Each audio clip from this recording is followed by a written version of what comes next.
कन्या राशीच्या युवा जातकांसाठी हा आठवडा चांगला असणार असून तुमची एकाग्रता वाढवून अभ्यासावर लक्ष केंद्रित कराल आणि तेच तुम्हाला फायदेशीर ठरणार आहे. वरिष्ठ नागरिकांकरता ह्या आठवड्यात आरोग्याची विशेष काळजी घ्या. तब्येत खराब असल्यास त्याकडे दुर्लक्ष करू नका. आराम करा आणि योग्य उपचार वेळीच घ्या. प्रवासांसाठी हा आठवडा अनुकूल नाही. शक्यतो कुठलाही प्रवास या आठवड्यात टाळा. गुंतवणूकदारांसाठी हा आठवडा विचारपूर्वक निर्णय घेण्याचा असून प्राप्ती कमी होण्याची शक्यता आहे. त्यामुळे खर्चात कपात करा आणि गुंतवणूक करताना विचार करून गुंतवणूक करा.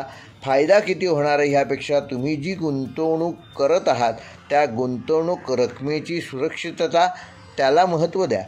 शिक्षकांसाठी हा आठवडा चांगला असून तुम्हाला तुमच्या अनुभवाचा पूर्ण लाभ ह्या आठवड्यात मिळणार आहे.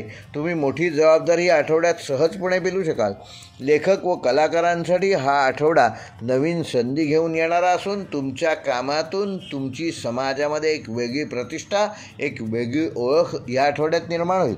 आरोग्यसेवकांना आरोग्य क्षेत्रात काम करणाऱ्या कन्या राशीच्या जातकांना हा आठवडा काहीसा व्यस्त आणि तणावपूर्ण असू शकतो. तेव्हा लोकांच्या आरोग्याबरोबर स्वतःच्या आरोग्याची देखील काळजी घ्या. शेतकऱ्यांसाठी आठवडा मध्यम फलदायक असून हवामानावर रोज अपडेट जे येतं आहे त्याकडे लक्ष द्या आणि त्यानुसारच आपल्या कामाचे नियोजन करा. तंत्रज्ञान क्षेत्रात काम करणाऱ्या कन्या राशीच्या जातकांना नवीन गोष्टी शिकण्यासाठी ही चांगली संधी असून फ्री ऑफ कॉस्ट काही गुगलवर कोर्सेस तुम्हाला उपलब्ध होतील. त्या संदर्भात कोणी तुम्हाला सांगेल तर त्यांच्याकडून योग्य ती माहिती घ्या आणि त्याचा योग्य तो लाभ करून घ्या. कायदा व न्यायपालिका क्षेत्रात काम करणाऱ्या कन्या राशीच्या जातकांना हा आठवडा सामान्य राहणार आहे.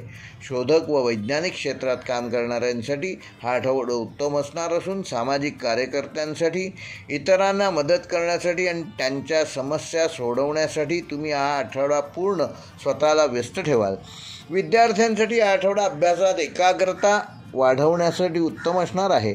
आरोग्यदृष्ट्या कन्या राशीच्या सगळ्याच जातकांना स्वतःची काळजी घेणे आवश्यक असून तुमची तब्येत जर खराब असेल तर तुम्हाला अशा गोष्टींवर काम करण्याची गरज आहे ज्यामुळे तुमच्या आरोग्यात सुधारणा होईल. म्हणजे भरपूर काम करा पण त्याच्या जोडीला आवश्यक ती विश्रांती पण घ्या. मसालेदार भोजनापासून स्वतःला दूर ठेवा. स्वतःच्या खाण्यापिण्यावर कंट्रोल ठेवा. कन्या राशीसाठी आठवड्याचा शुभ अंक आहे 3 व 8. शुभ रंग आहे हिरवा व निळा. शुभवार आहे बुधवार आणि शनिवार. शुभ दिनांक आहेत 29 जुलै आणि 1 ऑगस्ट. आणि कन्या राशीच्या जातकांना ह्या आठवड्याचे विशेष उपाय: नियमित प्राचीन ग्रंथांचे पारायण करा. त्यामुळे तुम्हाला एक वेगळी मानसिक शक्ती प्राप्त होईल.